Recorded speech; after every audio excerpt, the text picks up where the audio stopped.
Sup you beautiful people. Hope you've had a fantastic day. Welcome back to a brand new episode of What If Deku Was Cursed by Death. If you guys enjoyed this what if, comment down below and let me know. And go ahead and check out other what ifs in the channel after watching this video. Don't forget to shower some appreciation onto the incredible author responsible for this fanfiction. The link is conveniently waiting for you in the description box down below. Before we get into it though, don't forget to subscribe and leave a like, and also share this video with your friends. So let's start this video. The class has a sleepover, speaking happily with one another, while Midoriya texts his mom like he had promised. Shota and Kansas are speaking to each other in hushed voices, ignoring the rowdy bunch. One person isn't there, which is Mineta, who was put in a different room. Mineta and Midoriya aren't allowed to be 5 feet apart from each other. So Mineta is alone in another room doing who knows what. Midoriya is surrounded by people wondering when he can finally disappear and never have to be bothered while being warm in a cover. To pass the night, they tell ghost stories, trying to scare each other. Hey, Deku, do you have any scary stories? Uraraka tilts her head to the side with a tired smile on her face. The entire time he has been on his phone, glancing up every now and then, making a sarcastic comment or just to show that he is listening. She wants to know how scary this cheeky, sweet, and awkward child can be when he wants to be. Please, Deku would probably say how he broke one of Hero figurines. Midoriya hums as he drums his fingers on his thigh. I don't know, Uraraka. Any horror stories that I know have actually happened. I think one of the scariest experiences is the whole homicide case that Mandalay mentioned. Aizawa doesn't try to stop him since the two aren't on speaking terms, so if he wants to scar his friends forever, then so be it. The few people nod and glance at each other. I mean, it's quite famous, so I don't see why you tell us about it. A dark smile comes to his face as he sits up, crisscrossing his legs. Well, from what I've read, this isn't the first time something like that had happened. This happened about 20 years ago, so I don't think any of you have heard about it. The Mountain Killer. Stupid name, but this killer was ruthless, probably one of the hardest serial killers to have been caught. This killer, she puts the Crimson Artist to shame. Crimson Artist. They're the Musatafu killer, right? Asks Amikagakure. She gets a nod from Midoriya and curls up against Ojiro. I heard that they're brutal. They torture their victims, right? Midoriya hums an affirmation. Mutilates them to the point that all you see is their organs, bones, basically whatever is hidden underneath the flesh. Her tortures are bad, but nothing like the Mountain Killer's. He tilts his head to the side. Want me to tell you, or are you good? You can tell us, but keep the details on the corpses at a minimum. Aoyama pushes his hand through his hair, not wanting to listen to such a horrid and revolting description of the dead. Stop being such wimps. You're asking Deku to keep details short. That won't happen, grumbles Katsuki, huffing and crossing his arms. Just get on with it, shitty nerd. Izuku rolls his eyes and takes his sunglasses off, letting his toxic gaze slide from one classmate to another. Okay, so 20 years ago, on this fairy mountain, people, hikers, campers, and rangers mostly would go missing. Most have never been found, and some people are still discovering skeletons each time they head in. He hums as he shifts, leaning against Ida. In the reports, it said the first victim was a baby boy, barely 6 months old. The family had gone on a camping trip in the mountain, needing to get away from the city and get their 2 daughters out, since they spend too much time indoors. Isn't that the start of every horror movie? Murmurs Tokoyami. I mean, honestly, people start watching more and learning from them. That relieves that small bit of tension. Midoriya smiles and chuckles with a shrug.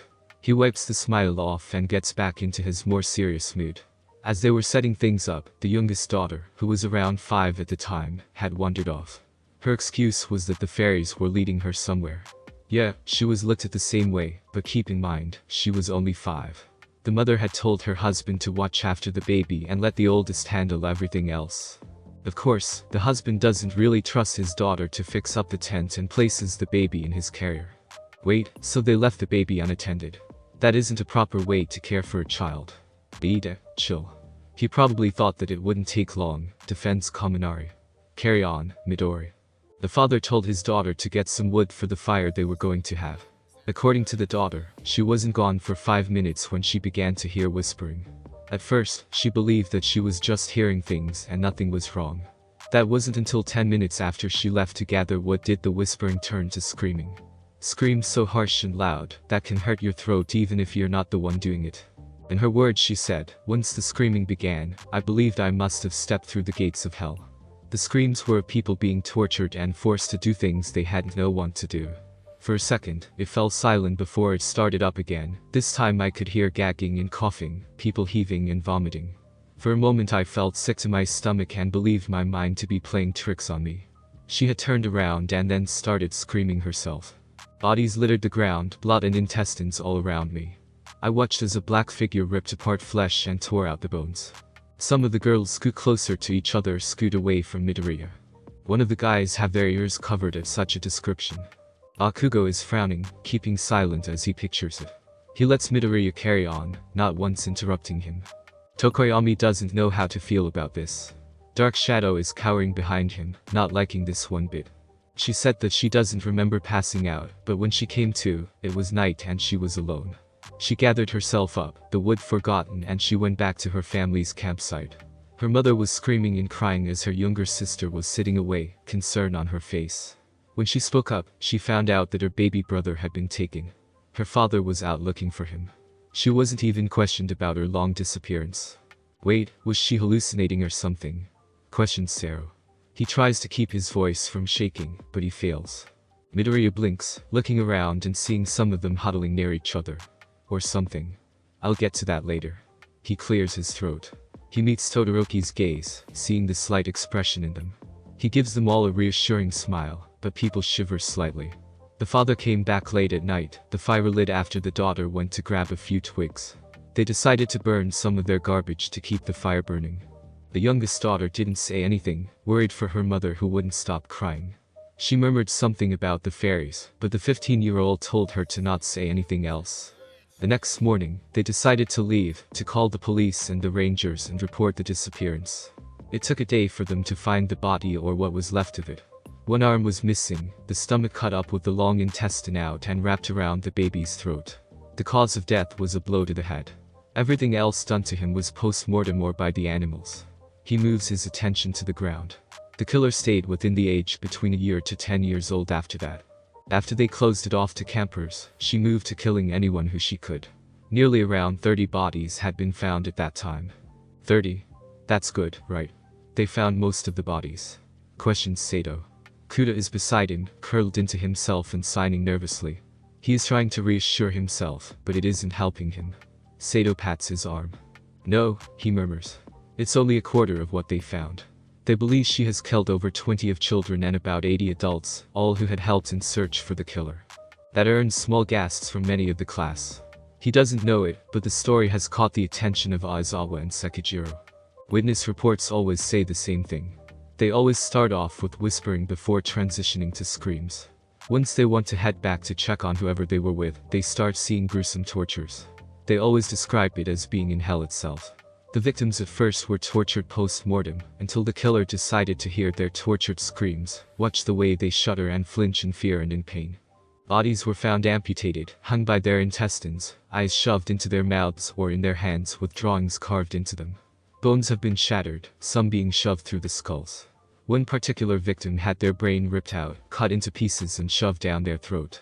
Fingernails have been taken off, toes and fingers cut, teeth missing, tongue cut and mutilated. They wouldn't be able to find a few body parts. Ears would be cut off, teeth would be then found so far into the holes that they'd be lodged into the person's eardrums. The flesh on their backs were cut open and ribs broken, jutting out to look like wings. Pictures carved into. Stop, cries Uraraka. Deku, please stop. I don't want to know anymore. Deku, what the fuck? Bakugo mutters as he stares at the dark and creepy teenager. Midoriya blinks, his eyes is regaining focus. He seems to come out of a trance as he rubs his eyes. So sorry. I was saying it how it's written in the report.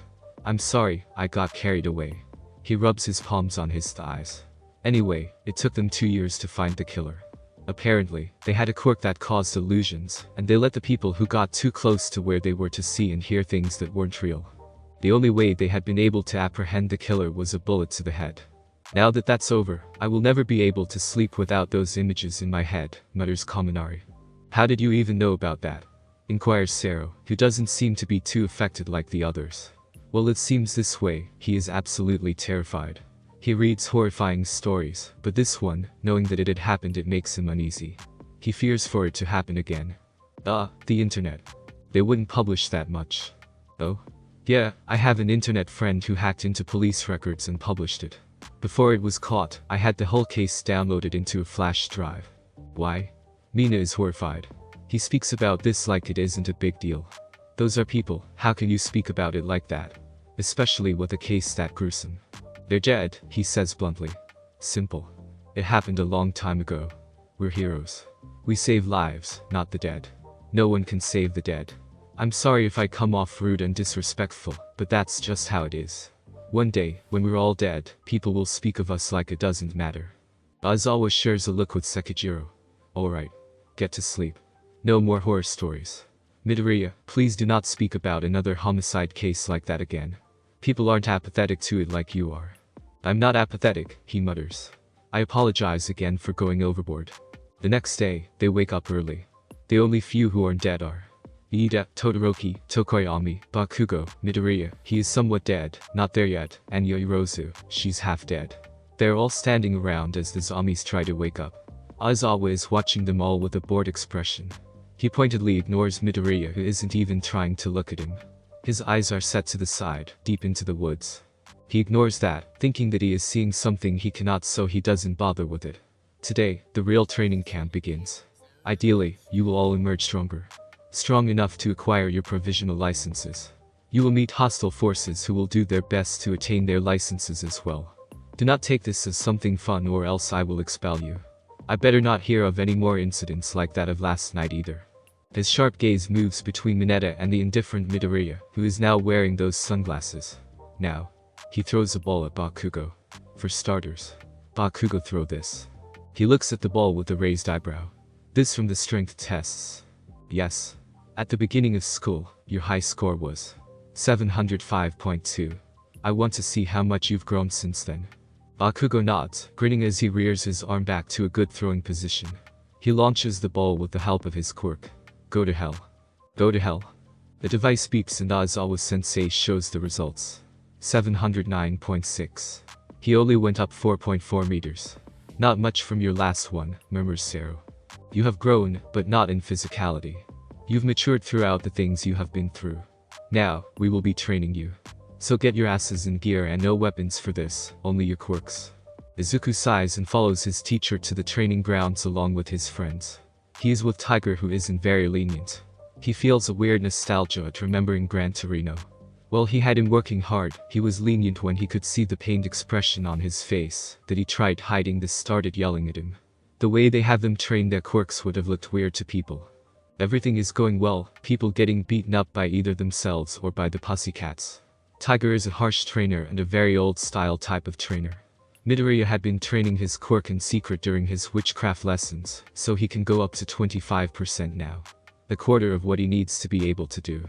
The lack of progress upsets him, but he knows that it's new. He hasn't been training since he was 4 like his classmates, so he isn't supposed to be at 100% just yet. He is able to get a few hits in, but he has to concentrate on both maintaining his power and the others that are training with Tiger. The entire time, Kota watches with Fate at his side. He reads the colors and frowns at Midoriya's.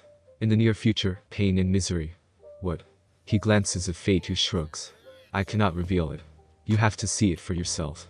Get close enough to read him. I have to have physical contact right now. The thought of having to be close to that hero pisses him off. He moves over to Bakugo. The two will share the same emotions. There's something else, the two groups will share a common emotion. Fear. He had caught a glimpse of it this morning from his cousin.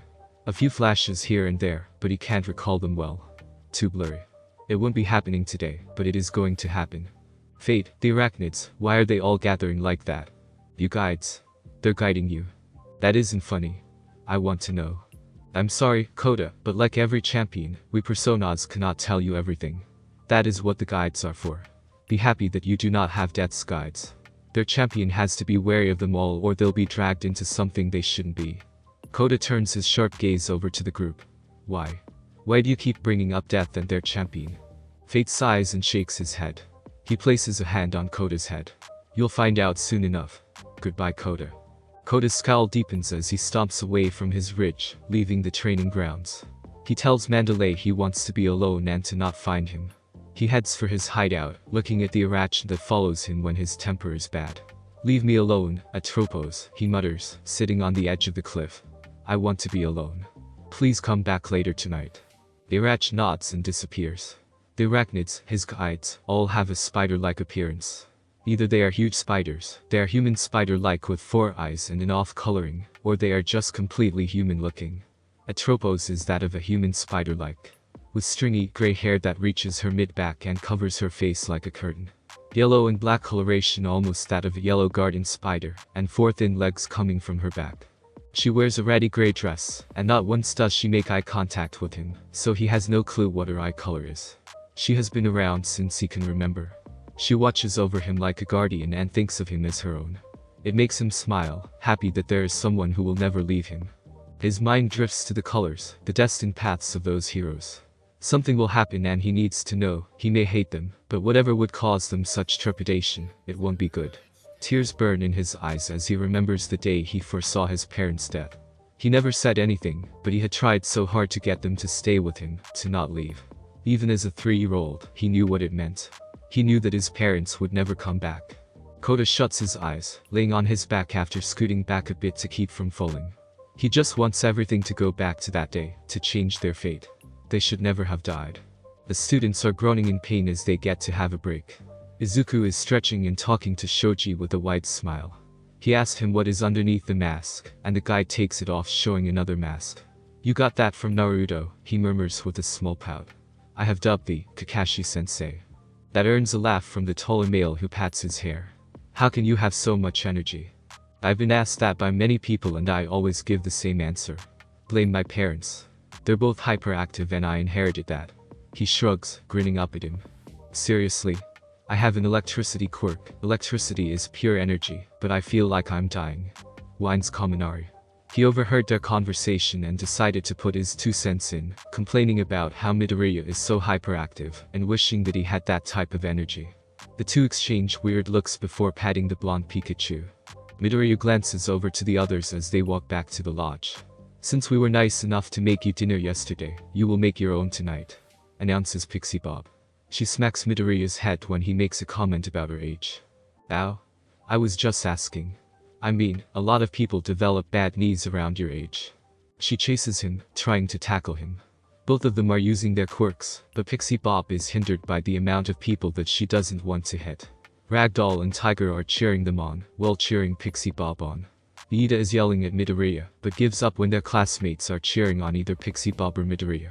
Aizawa is rethinking his life choices while Sekijiro is staring at him in silent question. Midoriya trips and lands flat on his face, getting up only for his nose to start bleeding because of the fall.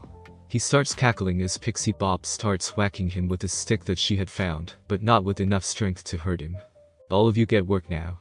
Midoriya will be joining you soon, after I beat the shit out of him." Pixie Bob smiles sweetly at them as she folds Midoriya's leg near his head in a painful way like what wrestlers do.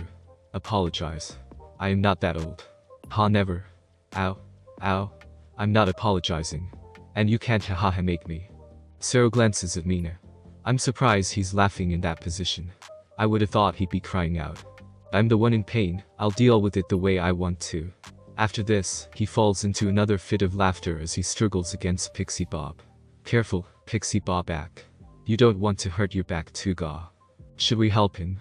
I mean, Deku." "Nope. Shitty nerd got himself into that mess." Todoroki rolls his eyes as he shakes his head at Bakugo. "It's fine, Uraraka. In other words, Midoriya will be fine. He is resilient and plus, they're only messing around." He pointedly ignores the loud popping sound that comes from his friend's leg. She nods and follows the others to the outdoor kitchen, helping them out. Aoyama pulls her off to the side and wiggles his eyebrows. "So, you like Bakugo? Okay. Stop. I do not like him or Deku. I don't get why you continue doing that. We're only friends. Well, Deku and I are friends and that's it. If you don't drop your bullshit, I will send your ass to space," she shouts, huffing and stomping off to help her classmates. She isn't usually one to curse, but really, it was necessary for her to get her point across to that meatbag of glitter. Bakugo scowls, having heard the conversation.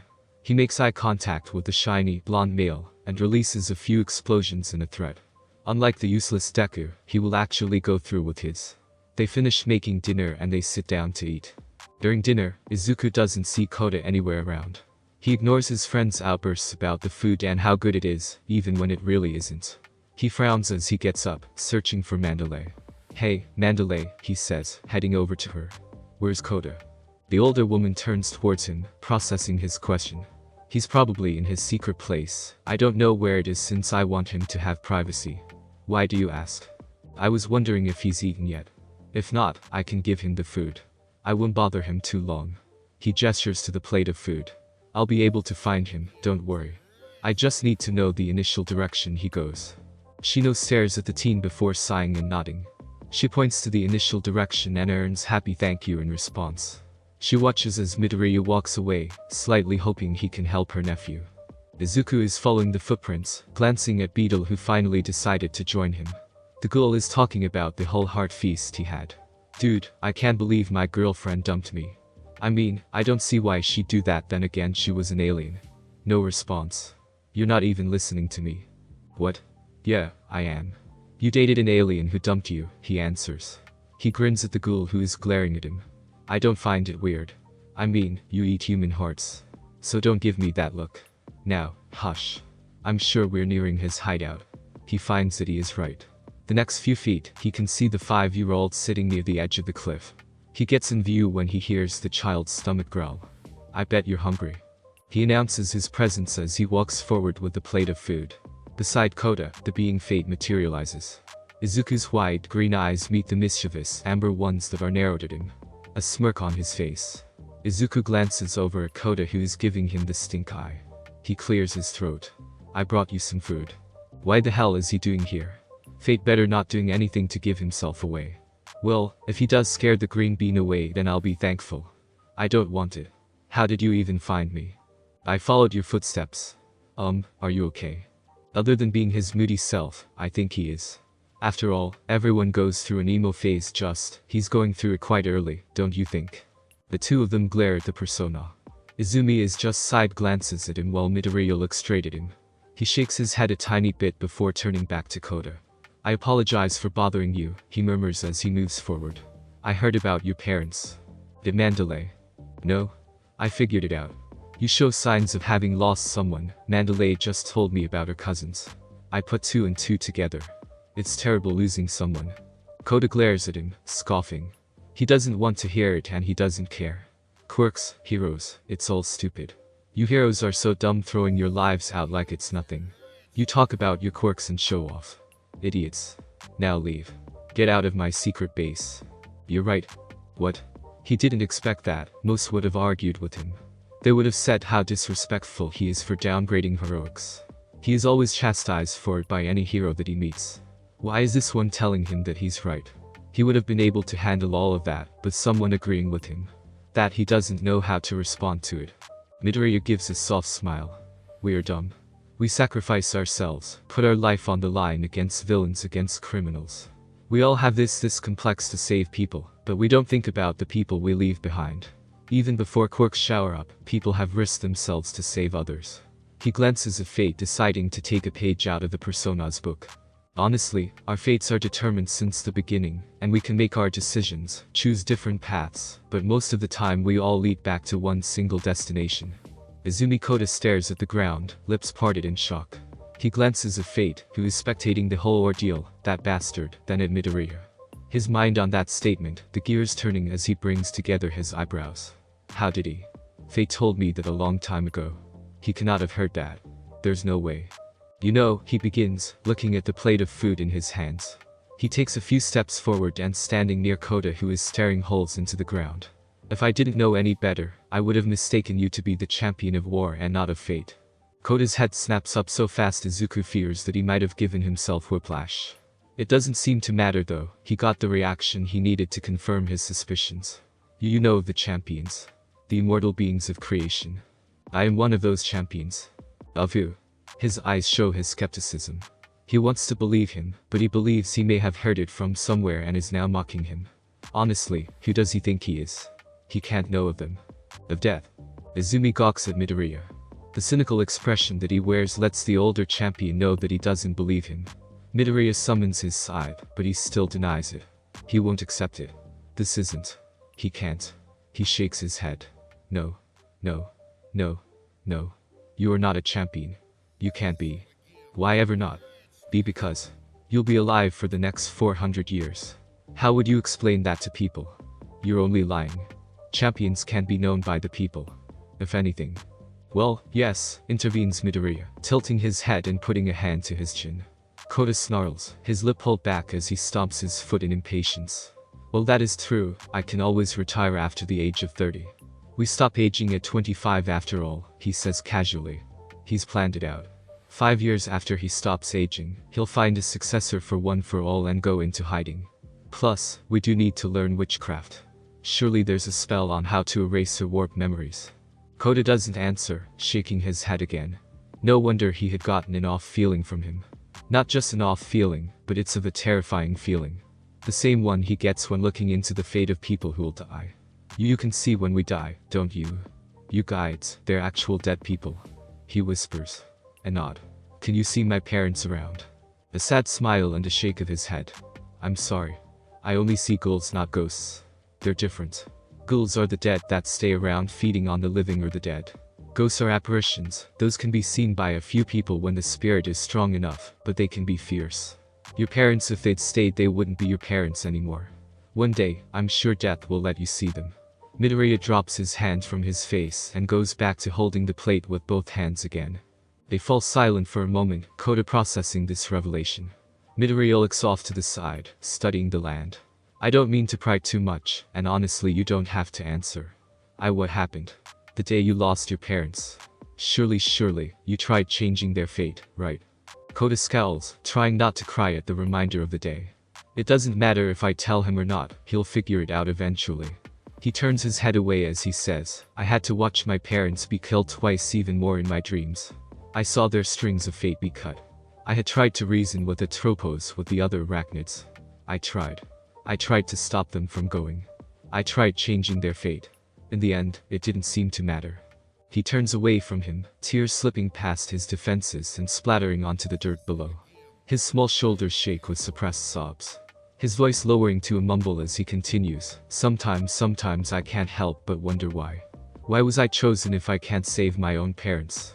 Why can't I change fate once?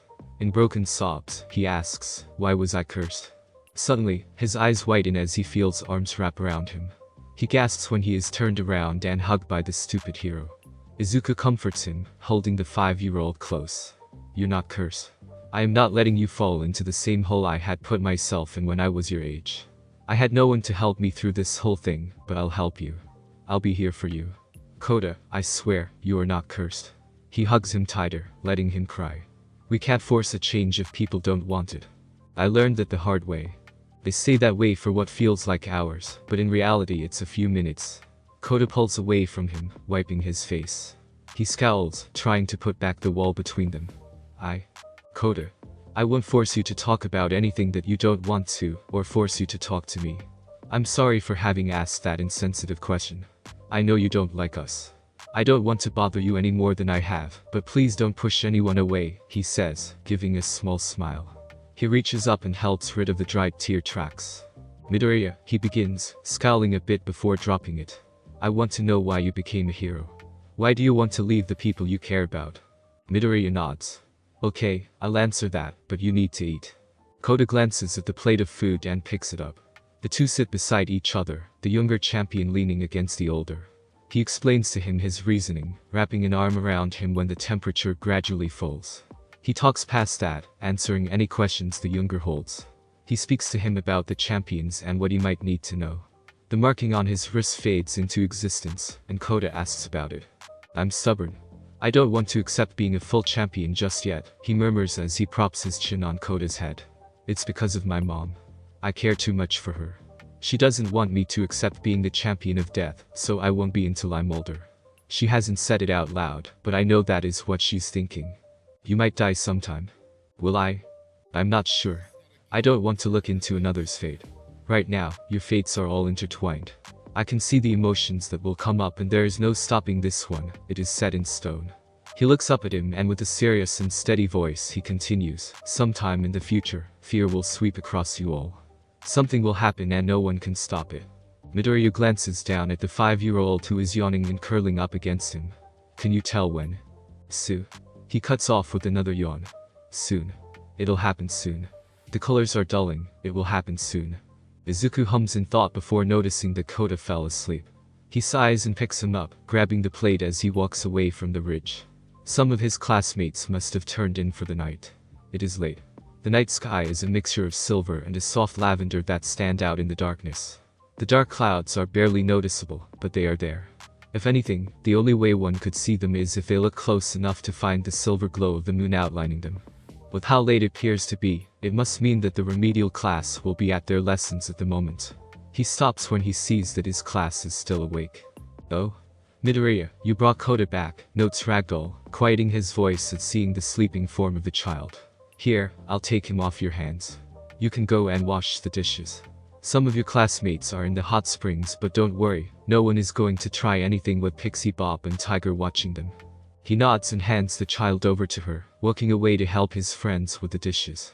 They don't question where he had gone, but the expressions on their faces give away their curiosity. He pointedly ignores it, turning in for the night. Todoroki is in the room, poking his shoulder. Where did you get your burn scars? And those scars on your back? They look like someone with claws grabbed a hold of you. He's so blunt. Well, at least he doesn't beat around the bush. Bullies, he answers simply, yawning and curling up in his designated spot. The claw-like scars on his back, like the one on his lip, he doesn't know where he got them. He can feel the sharp gaze from his powerful friend, but he pointedly ignores it, deciding to get to sleep before he can't. Good night, Todoroki. Shadow sighs, watching the chaotic good child fall asleep. He shakes his head and murmurs a small goodnight.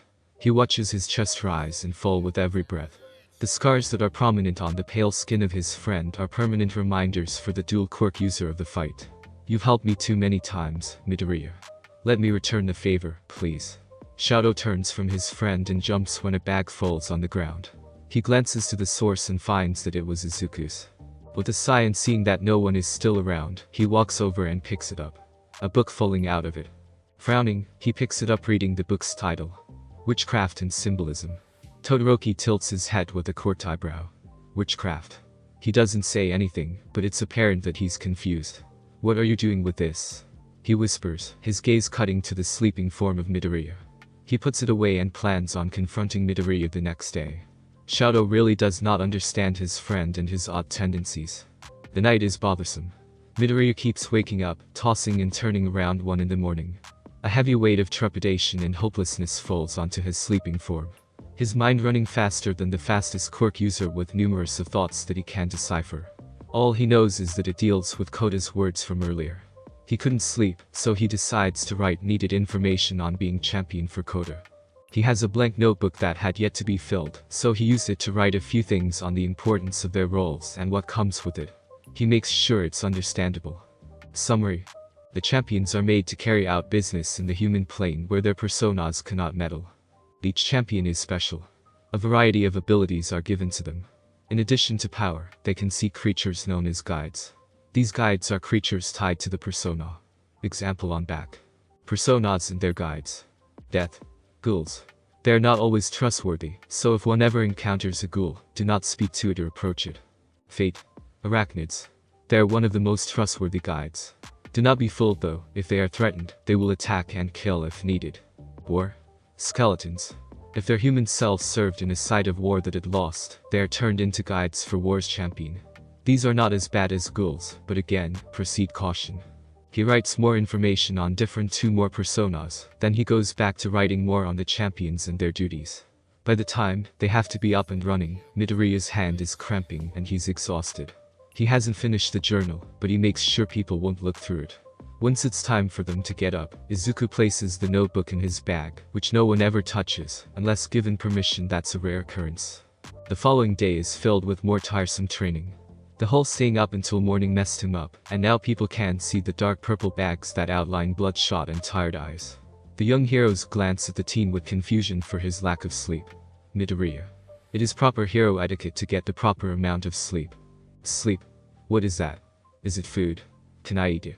Kaminari snorts, covering his mouth as he covers up his Snickers, having found that funny, while a few of the girls know where that reference came from. Those few turn towards the sleep-deprived child with white eyes. You watch Noble, my love. Yeah. I like this storyline. They're so cute together, don't you think? The girls who like the K-dramas start chattering with Izuku, earning a few looks from the guys. Well, I like Noble, my love. I have to say that Black is another good romance K-drama. Hiro's eyes widen and she clasps her hands around his. Marry me. Kaminari raises an eyebrow. Oh. That tsundere can show feelings. A blush covers both of their faces at this point in time. Jiro clears her throat. I like the soundtrack. That in this storyline is good. Reaper 444 is relatable when it comes to interacting with humans. Midoriya nods, grinning at Jiro's explanation. He's so awkward and oblivious that it's hilarious, especially with how serious he is. So basically Todoroki. Me? They all give Todoroki a glance. Yup. Uraraka's right, says Mina. She's grinning at the dual element quirk user. He's awkward, oblivious, and serious. The small group conversation is interrupted when Kota, the small child who had tried punching Midoriya, and the one who knocked Minato off the fence, comes waltzing up to the former mentioned teenager. He grasps the scarred hand and tugs on him to follow. Mandalay, I'll be taking Izuku from you. Kota, wait, Izuku? She questions, finding the situation strange. The whole calling some hero, someone that he has shown great hatred for since meeting, by their first name, is what took her aback. Yes. Izuku. He makes a show in motioning to the older champion. I'll be taking him. I'll bring him back in a bit. I just need to ask him a few questions. A few people gape at him for quite a while since, like Mandalay, know that the child is not a fan of Midoriya or anyone there. Not even waiting for her response, Kota tugs on the older champion, who stumbles a bit but allows him to drag him somewhat. In response to the stares, Izuku shrugs and sends them a reassuring smile. He doesn't even know what is going on, but apparently, it's important enough to be dragged out of training. It isn't even past 10 minutes when he comes back looking like he just doesn't know what to do with life. He doesn't elaborate on what Kota wanted, but the kid is happy and reading something that Mandalay or any of the pussycats don't recognize. He's so mean, he whines comically, shaking his head with a pout as a show that he hit him. He laughs with a few of his friends as he starts catching up with his missed training.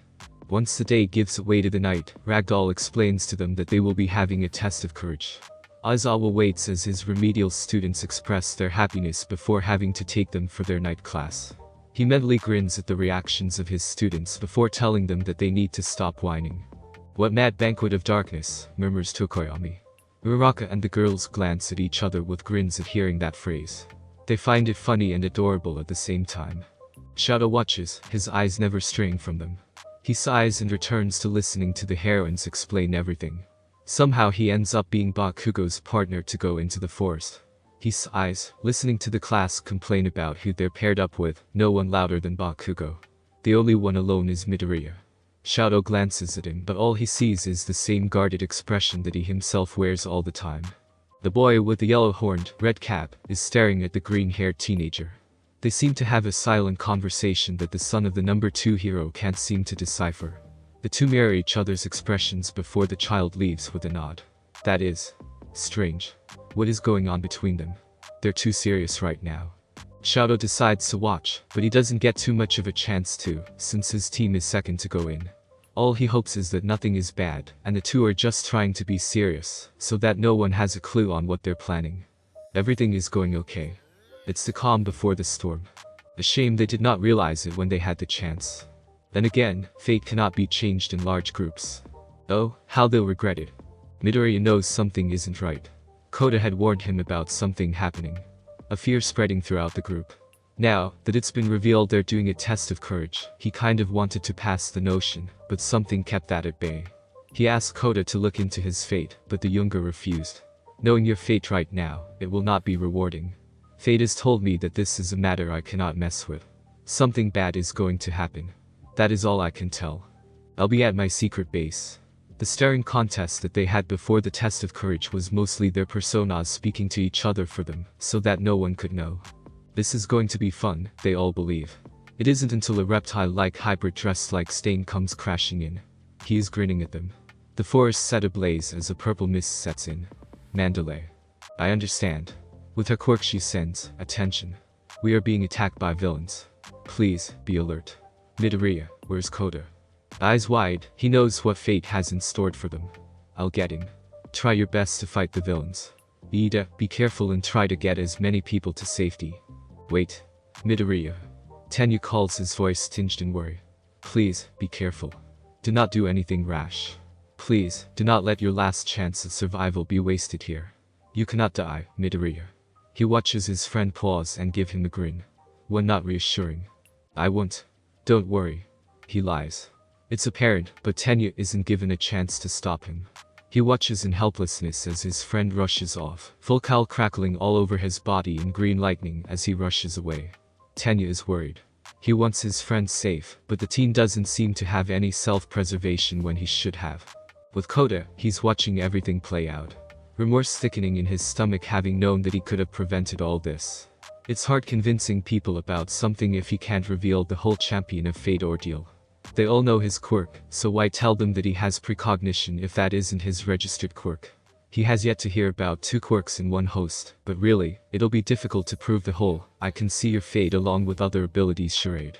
I should have prevented this, but I couldn't. Fate would never have let me. Midoriya, be careful. A burst of color lightens in his field of vision. He turns his head to the left and meets a black figure with red all over them like a fog. Blood will be spilled and has been spilled by this person. Great. It's a villain. Kota gets up and starts walking away, hopefully acting calm and not seeming to be in panic. It was no use. The villain emerges. Well, look what we have here. Such a small runt away from his pack. Kota's body goes rigid. That voice. I know that voice. He slowly turns to face him. It can't be. Mama. Please. Listen to me, you can't go. Papa. I know you're heroes. Don't go this one time. He grasped their hands and was enveloped into their fates. The man that stood before his parents stands before him. Mama. Papa. Please, don't go. Mama, he whispers, tears filling his white eyes as he stares at the man with fear and horror. Papa. Don't. He murmurs, trapped in a memory. I don't normally kill brats, but I might as well not keep a witness. He rushes forward, but he is forced back. The villain's one working eye is on the angry green-eyed teen who is panting harshly as he glares at him. Is this who I think it is? Midoriya lets a predatory smile come onto his face. You know, killing people just makes my job harder, he whispers with animosity. Green lightning is all around him, but so is the aura of death. Kota isn't affected by it, having met death not too long ago. Izuku knows that he shouldn't use his quirk, but laws be damned if it means that Kota is safe. Izuku decides to use a combination of his scythe skills and his quirk. He watches as muscles wrap around the owner's body. Oh, so you're muscular. Honestly, I've heard so much about you that it raised my expectations of you. I guess one should never have high expectations for someone. After all, I must say, I am quite underwhelmed. The blonde adult scowls as he gets ready to beat this annoying brat to a pulp. Ah, you must be Midoriya. Shigaraki wants you, but he never stated whether alive or dead. Izuku's scowl deepens. Kota, run. He commands before lunging at the villain. He swings his scythe at him, cutting some of the covering muscle off of his skin. Honestly, you want to kill me? That's quite a laugh. You can't kill something that's already dead. He uses the butt of his scythe to hit the guy in between the eyes, not much damage, seeing as his muscle covering keeps from hurting him. At that moment, Izuku is punched in the side. His weapon goes flying and Izuku is sent into the side of the mountain. He lands with a grunt in pain. I may need to ask you something before I kill you, he states. A triumphant gleam shines brightly in his eye. He believes that he has won this. Where is Bakugo Katsuki? Midoriya props himself up on his elbow, glaring at the villain. Go to hell, he spits. He glances to the side, having seen Kota from his peripheral vision. I am not going to let you even get near them. Heroes. They all have death wishes. The laugh that comes from Izuku's lips is insane. It's a blood-curdling laugh that echoes as if in a cave. Kota shudders at the sound and stumbles back in shock, knowing that that isn't a good thing. He knows that he has to leave, but he can't move. All he can do is watch as Izuku slowly gets to his feet, swing as he grins savagely. His green eyes give way to purple and gold, this time without the Grim Reaper's influence. His scythe is back in his hands. In a raspy voice, he speaks funny. You think you can kill me? He powers up one for all and rushes forward. Kota watches it all with fear and worry. Fear for seeing his parents murder and worry for Izuku getting hurt. He stumbled back a little more to avoid getting hurt himself. The green lightning brightens up more and more as Izuku continues to attack and defend. He can see the forming of bruises on the pale skin. With every landing on the ground or being thrown against the wall of the mountain, Izuku's shirt tears more and more, his flesh being ripped open. Blood trickles down, but he pays no mind, his determination and adrenaline, clouding the pain that he is dealing with. Muscular just keeps covering himself with more and more muscle, growing in size and glaring down at the twig of a thing that dares attack him that just won't die. He kicks the insufferable teenager in the side so hard he is on his less injured side, hacking and panting. My quirks muscle enhancer. These muscle fibers can't be contained even in my own skin. He lets out a cackle. You're inferior, kid. And you even tried to act confident and strong, but it didn't seem to last. Muscular grunts when something hits him in the head. Water hose. Mom. And Dad. Did you torture them like this before you killed them? Kota, no. Please. You need to leave. Wait. Water hose, he murmurs. You're their little brat. Oh, this must be fate. That adds insult to injury. The child of fate having been destined to meet his biological parents' murderer 2 years later. How sick and twisted. Kota shakes in his shoes, staring at the looming figure who's about to crush him. Before the child can be crushed, Izuku jumps over and swings his scythe. The muscle fibers try to wrap around the blade, but they're sliced. At the look of surprise and confusion, the child of death chuckles lowly, his purple eyes blazing. Your muscle fibers are weakening. The battle returns. On and on. Blow after blow. No one seems to be winning. Izuku just keeps calling on more and more power, risking the chance to break his bones to shatter them if necessary. At some point during the fight, the scythe is out of his line of sight and he's on the ground. Muscular has overpowered somehow, having taken him by surprise and is now holding him down. No. I can't let him. Take me out. Kota. I have to keep going. I'm sorry, Mom. I'm sorry. He does his best, breaking his arm to weaken his opponent's quirk. The thing about these types of quirks, no matter how strong it is, it can weaken with enough blows and strength. In a last moment to keep from getting crushed, Izuku tries to call upon more power from One for All, but he can't. He can't. He isn't strong enough. He can't. He is sorry. He can't. His body is giving up. He can't. The bones in his body crack and break, pain seeping through his veins, tears and blood cascade down his face, eyes and power dulling, and his heart ceasing. He can't save anyone. Midoriya's body gives up on him. His breathing stops. His heart stops. His vision goes black. Pain, white hot agony, overtakes his whole being. Underneath the villain, he goes limp. His wrist burning bright as the last finger goes down and the marking disappears. Thank you so much for joining me on this incredible journey today. I hope you enjoyed exploring the fascinating what-if scenario of Deku. The possibilities were truly mind-blowing. If you found this video entertaining, don't forget to give it a thumbs up, share it with your friends, and subscribe to the channel. Your support means the world to me and inspires me to bring you more captivating content in the future. Stay tuned for more exciting what-if stories and other amazing videos coming your way. Until next time, take care, stay curious.